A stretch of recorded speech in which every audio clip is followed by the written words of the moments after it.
Ele é o primeiro brasileiro a comandar a operação brasileira da L'Oréal, a maior companhia de cosméticos do mundo. No ano passado, a empresa cresceu 15% no Brasil. É o 5º ano consecutivo de crescimento de 2 dígitos no país. Nós vamos conversar nesta edição do Show Business com Marcelo Zimmet, presidente da L'Oréal Brasil. Marcelo, obrigado pela presença em nosso estúdio. Você está na companhia, na maior companhia de cosméticos do mundo, há 13 anos. Presidir uma empresa desse porte, do porte da L'Oréal, era o seu objetivo desde o início da carreira? Bom, primeiro, boa noite. Obviamente, você pode pensar nisso, você pode até considerar isso, mas eu sempre fui uma pessoa muito realista de ter, talvez, objetivos ou vontades que fossem um pouco mais tangíveis, que eu conseguisse sentir que era possível fazer isso, pelo menos no meu planejamento. Então, eu te diria que talvez no começo da carreira pareça uma coisa muito distante mesmo. Mas depois, quando você vai evoluindo na carreira, eu sempre fui muito mais para passos mais curtos. Então, quando eu vou virar gerente, depois quando eu vou virar um diretor, quando eu tenho capacidade de virar um vice-presidente ou presidente de um país, e aí foi progredindo. Então, eu acho que sim, eu comecei a sonhar com isso um pouco mais na metade da minha carreira para frente do que lá no início. São quantas marcas no Brasil? Então, o Grupo L'Oréal, é muito interessante a sua pergunta, porque as pessoas acabam associando o nome da companhia com algumas marcas que a gente tem. Mas o Grupo L'Oréal hoje tem 38 marcas a nível global. No Brasil, por enquanto, são 21 marcas. 21. São 4 unidades de negócio, onde tem a unidade de negócio de consumo massivo. Então, tem várias marcas como L'Oréal Paris, que é a maior marca de beleza do mundo. E marcas como Garnier, Maybelline, e brasileiras tem Niel e Colorama. Daí a gente tem uma unidade de negócio que trabalha com produtos mais recomendados por dermatologistas, que tem marcas como La Roche-Posay, Vichy, CeraVe e SkinCeuticals.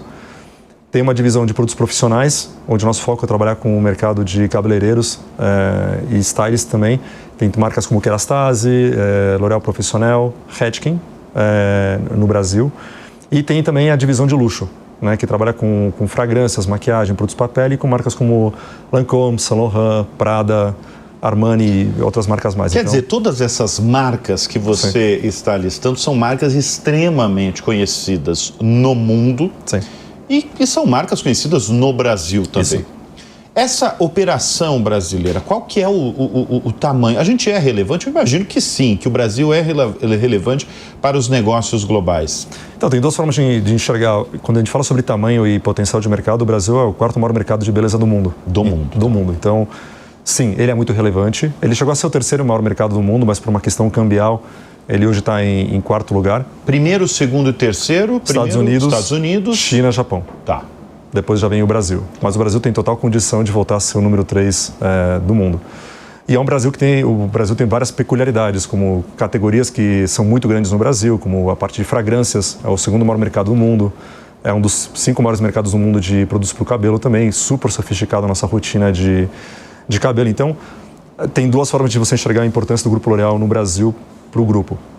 Primeiro, a questão do tamanho de mercado e potencial e o que a gente pode aprender nesse mercado, mas também tem toda uma questão de... O Brasil ele é muito único, ele é muito diverso, A gente tem uma grande miscigenação da nossa população, que faz com que dos 66 tonalidades de pele que a gente identificou no mundo, o Brasil tem praticamente 55. E das 8 tipos de cabelo que a gente identificou no mundo, o Brasil tem os 8. Então, o Brasil também tem essa relevância de ser um grande laboratório para o Grupo L'Oréal, além do tamanho e importância que ele tem para algumas categorias. Quer dizer, isso que você acabou de falar é muito relevante, O Brasil tem tonalidades de pele que você não encontra em outros lugares do mundo. Não. Ou seja, você pode até encontrar, mas você dificilmente vai encontrar um país com 55 tonalidades de pele. Tá. E você não vai encontrar praticamente... E cabelo também, Tonalidade cabelo tonalidade de cabelo, mas a questão do cabelo é mais a parte, vai do super liso até um cabelo mais crespo. Tá. Então, o Brasil é o único país do mundo também que tem... Que você não consegue ver com facilidade em outros países. Não, você não consegue ver. Esse é um dos motivos de o Brasil ter virado uma espécie de hub de inovação da companhia? Não, com certeza. Primeiro, acho que essa diversidade que você encontra no Brasil, ela é muito única. Ou seja, você ter toda uma herança indígena, com uma herança africana e também, obviamente, com uma herança europeia, essa mistura que tem no Brasil, porque o que é interessante no Brasil é que diferentes raças ou povos, eles não são segregados como a gente encontra em outras regiões do mundo, eles foram totalmente miscigenados. Isso trouxe essa diversidade que existe no Brasil, que ela é espetacular, ou seja, a nível de desenvolvimento de produto. E tem um outro aspecto do Brasil também, quando a gente sai da questão puramente de produto, tem essa parte, o ser gentil, o ser emocional brasileiro, né? Que a gente pode voltar a falar sobre isso, analisando a nossa história, que a gente é um ser muito driveado pela emoção.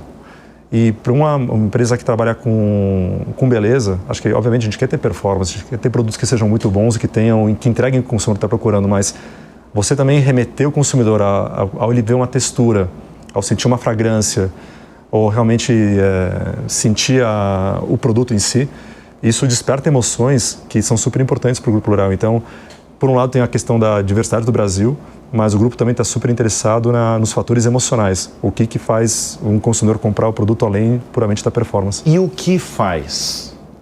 Esse é um tema que eu sei que você gosta já de algum tempo de tentar identificar o que o consumidor, não sei se é só no seu setor, no seu segmento que você atua, mas o que faz um cliente, uma pessoa, escolher determinado produto? O que faz? Então, eu sempre tive muita curiosidade e talvez isso surgiu, até eu me lembro de um lançamento da L'Oréal, muitos anos atrás, quando entrei no grupo, que a gente desenvolveu um produto específico para um tipo de cabelo ou para um tipo de dano que era para um nicho de mercado. E eu fui no ponto de venda e vi uma consumidora comprando aquele produto, eu falei assim, eu tive curiosidade, eu falei, por que você está comprando esse produto? Sabendo que não era talvez o produto específico para ela. Ela falou, porque ele é bonitinho e cheira bem. E eu falei assim, cara, tem alguma coisa que acontece no Brasil que vai além da performance do produto, ou você colocar que é para algum tipo de pele, ou para algum tipo de cabelo, etc. Tem uma questão emocional que a inovação desperta na brasileira que é incrível. Então, é um fator que há muitos anos eu vinha com essa curiosidade de entender como me conectar com o consumidor. E acho que a própria companhia evoluiu muito com tecnologias, né? De você conseguir hoje, através de um mapeamento cerebral, de estímulos cerebrais, você conseguir ver se a pessoa ela teve alguma conexão emocional ou não com uma textura, com uma cor, com uma fragrância. Cheiro. Exatamente.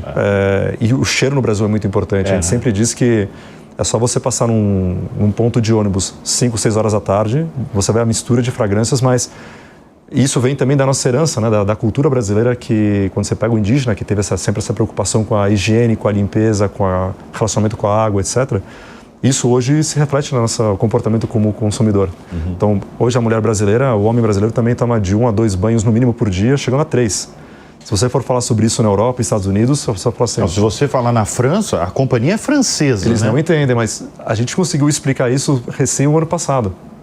Porque a gente também, através da... Eles não entendiam? Mesmo se você explicar, tem 40 graus, a companhia aqui, a Operação Brasileira, a sede é no Rio de Janeiro. Rio de Janeiro, você tem facilmente 38, 39, 40 graus com sensação térmica de 44, mais, né?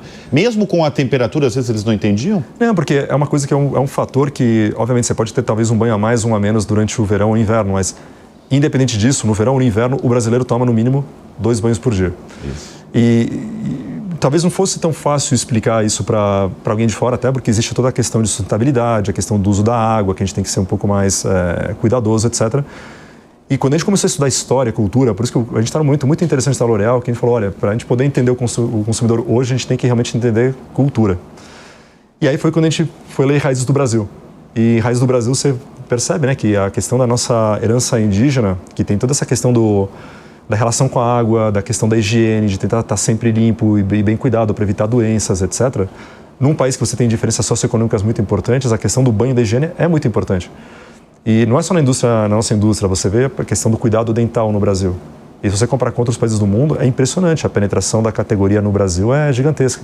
E você pode ir num lugar de socioeconômico bem baixo, as pessoas estão bem cuidadas. Então, acho que a gente começa a descobrir vários fatores hoje de comportamentos do consumidor, também pela questão histórica e nossa herança cultural.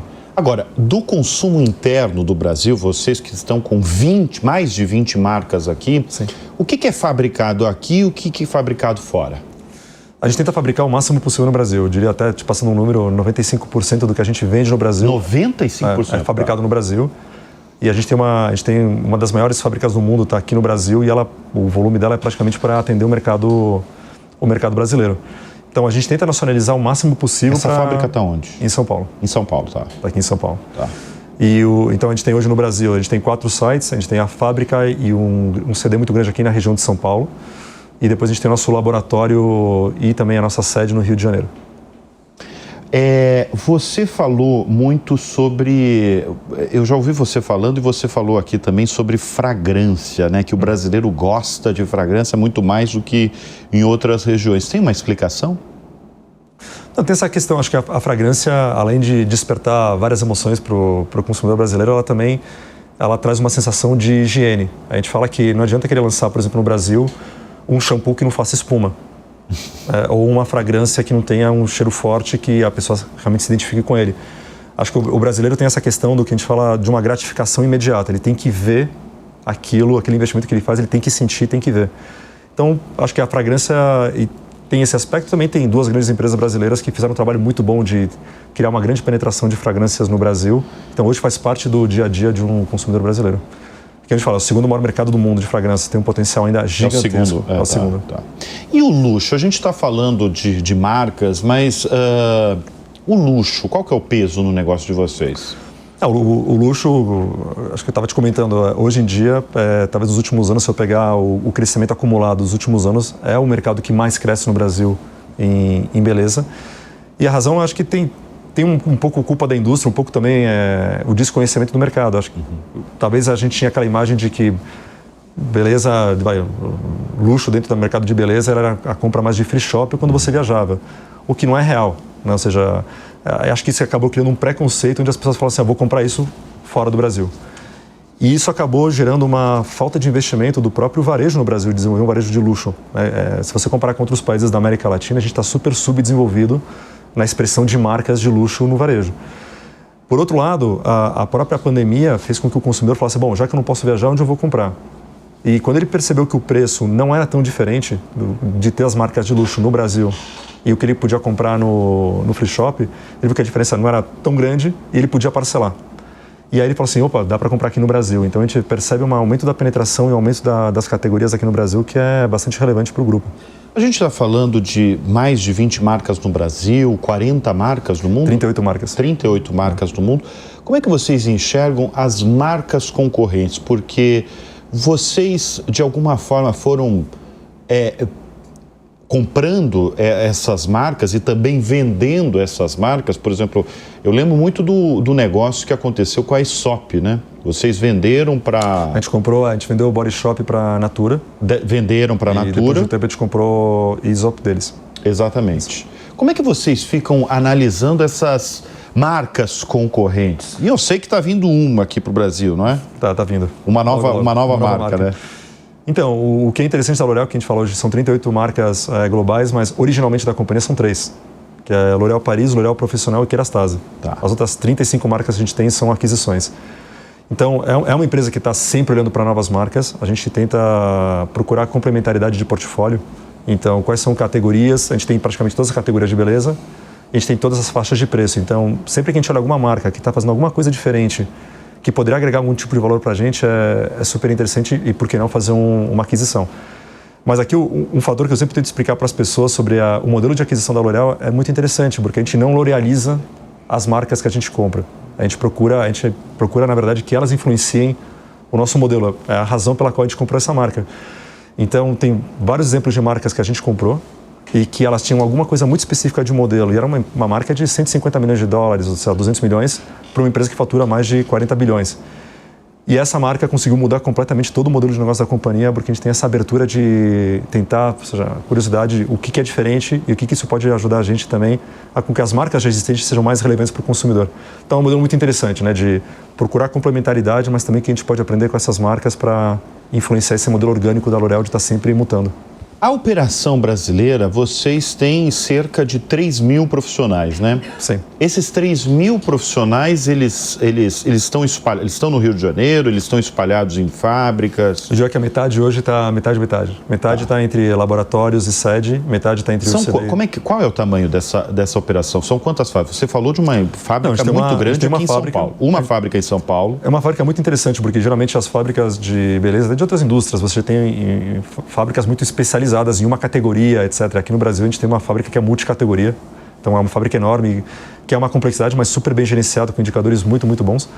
Então, assim, a gente tem uma fábrica que é muito grande, é uma das maiores fábricas da L'Oréal no mundo. E a gente tem, fora isso, tem um CD muito grande também no interior de São Paulo, até porque grande parte do nosso volume é vendido em São Paulo, então até para uma questão de sustentabilidade e reduzir a emissão de gás carbônico, você faz um envio rápido do produto para o CD e ele chega rápido também em São Paulo. Mas o que é interessante da L'Oréal, até falando um pouco sobre a questão de diversidade, porque a gente está no Rio de Janeiro, quando grande parte das indústrias também está aqui em São Paulo, mas o Rio de Janeiro, quando você fala de indústria de cosmética, você consegue enxergar essa diversidade na rua. Você vê as grandes mudanças de tendências, de cores, de cabelo, de pele, o que talvez em outras regiões do Brasil você não consegue enxergar de forma tão óbvia como no Rio. E é uma das razões pelas quais a gente também tem o nosso laboratório, que é um laboratório que está localizado no Brasil, mas é um dos 8 hubs de inovação do mundo. Vocês chamam de hub de inovação, centro de pesquisa, como é que vocês... A gente pode chamar todos esses nomes, mas seria que é um centro de pesquisa avançada do Grupo L'Oréal, que obviamente ele desenvolve muita coisa com base no conhecimento do consumidor brasileiro, mas muitas das tecnologias que a gente desenvolve no Brasil, de cabelo, de proteção solar, de pele, depois elas são exportadas para o mundo inteiro. Muita coisa sai para o mundo? Muita coisa sai. Muita coisa sai, e uma das coisas que a gente fala de forma muito aberta sobre o Brasil, principalmente quando a gente fala sobre cabelo. Não existe consumidora no mundo que seja mais exigente com o cabelo do que a consumidora brasileira. É mesmo? Ou seja, uma mulher brasileira hoje, em média, ela usa entre 7 e 8 produtos na sua rotina diária. Se você comparar, por exemplo, com uma mulher francesa, não vai passar de 3. Então, é o creme de pentear, é o shampoo, o condicionador, é o óleo, é o creme da tarde, é um creme pré-dormir para que você, de repente, não amasse seus cachos. Então, é um nível de complexidade e exigência tão alta que muitas das tecnologias que a gente desenvolve no Brasil, depois a gente exporta para o mundo inteiro. Que é o inverso, por exemplo, às vezes na questão de pele. Os asiáticos são muito mais avançados do que a gente na questões de pele. Então, a gente também pega os conhecimentos deles e tenta trazer e adaptar para o Brasil. Então, é interessante que os laboratórios trabalham dessa forma, de uma inovação inversa, né? Então, do Brasil para o mundo, mas também do mundo para o Brasil. Essa exigência da mulher brasileira que você está trazendo dados, inclusive, 7 produtos em média por dia ela usa. Isso. Sempre foi assim ou ela está cada vez mais exigente, está cada vez mais vaidosa? Então é interessante, a gente vê a evolução. Alguns anos atrás a gente podia falar sobre 5, 6, depois entrou 7, entrou 8. E o que é interessante é que a indústria de cosmética, ela não necessariamente ela trabalha pela demanda do consumidor, a gente também cria demandas. A gente cria novas categorias. Então a gente às vezes cria categorias que a consumidora nunca imaginou que existisse ou que fosse necessário. Então, o que é legal dessa indústria é essa criatividade também de criar novas rotinas, novas categorias, novos segmentos, que você não sabia que você precisava até que ele apareceu e você falou assim, que incrível. E a gente hoje consegue ver muito nas mídias digitais, até produtos nossos que hoje são guardados na geladeira e virou o geladinho. Que a gente, até no nosso desenvolvimento a gente não sabia. Então o próprio consumidor ajuda a gente a criar novas categorias. A gente está falando do centro de inovação de vocês, né? E de como o Brasil é relevante para a operação global. Vocês fazem testes no Brasil ou em determinadas regiões, determinados estados, que podem ser exportados para outros países? Não, com certeza. Então, a gente tem um exemplo agora. O que é interessante, a gente às vezes pode pegar uma tecnologia, a gente acabou de lançar um produto de pele que a gente pegou uma tecnologia que foi descoberta no Japão. Só que ninguém fez nada com esse produto no Japão necessariamente, mas a gente precisava de uma textura muito específica para o Brasil que fosse disruptiva. Então a gente pegou essa tecnologia, trabalhou no Brasil, testou em todos os tons de pele e o Brasil, né, a gente fala que o Brasil é um teste, aquele que a gente fala, aquele último grande teste. Porque você pega um país com umidade, calor, tem a questão socioeconômica, então tem que ser um produto que seja democrático, que as pessoas possam comprar, tem que ser acessível. Então, quando você faz todos esses testes no Brasil, mesmo que seja uma forma que foi criada no Brasil ou que a gente trouxe para testar no Brasil, ela acaba sendo assim adaptada e depois exportada para o mundo inteiro. Então, tem vários casos de produtos de cabelo e de produtos da pele que começaram no Brasil e hoje estão sendo vendidos no mundo inteiro. Olha, eu apresentei o Marcelo no início do programa como o primeiro brasileiro a comandar a operação, né? Antes era comandada por franceses, era isso? A gente teve várias nacionalidades. São 65 anos de Brasil. 65 anos de Brasil. Nos primeiros 60 foram expatriados. Pois é, o primeiro brasileiro a comandar essa operação, né? O que foi determinante para você conquistar esse título? Então, primeiro... A sua avaliação. Eu sei que você foi escolhido. O que você acha que foi determinante para ser o escolhido? Acho que você tem a performance que é avaliada. Então, eu tive que passar por vários desafios. A gente estava comentando isso antes. Acho que desde o meu primeiro cargo de presidente numa outra companhia, eu sempre fui para mercados muito difíceis. Eu peguei leste europeu durante a crise financeira, depois fui para a América Central durante alguns momentos políticos bastante tensos. Depois trabalhei 5 anos na Argentina com 3 presidentes. Com 3 presidentes, né? Você pegou... Peguei a Cristina, peguei o Macri e depois o Macri e o Alberto Fernandes. Então, acho que um dos fatores foi essa questão de conseguir entregar bons resultados em momentos de, eu não diria crise, mas momentos um pouco mais difíceis. E o Brasil não é um país fácil de você gerenciar, porque tem vários fatores que vão mudando, é um país que tem muita mudança constante. Então, acho que primeiro teve uma questão de, em vários momentos de carreira, apesar de ter começado alguns cargos muito novo, eu consegui mostrar para a companhia que eu poderia já fazer uma gestão de um modelo de negócio bastante complexo como o do Brasil. E, por outro lado, também acho que cada vez mais companhias como a L'Oréal e outras empresas multinacionais, elas percebem que ter locais em cargos de comando, pelas relações que você desenvolve, ou por você conseguir decodificar a cultura, ou por você conseguir se conectar com os times de uma forma diferente, é um fator que realmente impacta o negócio. Principalmente em um país como o Brasil, onde eu sempre digo para qualquer pessoa que vem trabalhar no Brasil, que não é brasileiro, eu falo, olha, o time pela companhia vai fazer 100%. Se você quiser ir para os 110, 120, vai ser pela conexão emocional e social que você vai ter com o time. Então, eu acho que nós brasileiros, a gente tem esse ziriguidum que talvez você... Ziriguidum, essa brasilidade. Agora, você está falando que você tem experiência em lidar com crises, e não só crises brasileiras, mas crises latinas. Latinas, né? Globais, exatamente. Globais, exatamente. Como é lidar e presidir e liderar empresas em momentos de crises, Marcelo? Então, acho que foi uma coisa progressiva, fui pegando desde menores crises a maiores crises e etc. E sempre também com... Não se apavore, é isso? Já tive um momento de um pouco mais de dificuldade, mas eu tenho uma tendência a ser muito pragmático. Acho que isso, minha carreira sempre foi de muito pragmatismo no momento de crise, ou no momento um pouco mais difícil de pegar dados, ter calma e tomar boas decisões. Então, o feedback que eu recebo dos meus times é esse, que quando tem que acelerar, tem energia, mas quando tem um momento que tem que parar e ser pragmático e tomar decisões, eu tenho muita calma para fazer isso e eu passo essa calma para os times. Então, o time, em vez de ficar afobado no momento de crise, eles têm um direcionamento muito claro de como sair. Muito bem, nós conversamos nesta edição do Show Business com Marcelo Zimmet, presidente da L'Oréal Brasil, o primeiro brasileiro a sentar no comando da maior empresa de cosméticos do mundo. Não é pouca coisa não, hein, Marcelo? Quem sabe algum dia do universo, mas a gente não pode. Mas no mundo, por enquanto, tá bom. Marcelo, adorei. Obrigado pela presença aqui, diretamente do Rio de Janeiro, especialmente para os nossos estúdios aqui do Show Business em São Paulo. Obrigado, viu? Muito obrigado, Bruno. Eu agradeço a sua companhia, a sua audiência. O Show Business vai ficando por aqui. A gente volta na semana que vem. Até. Tchau.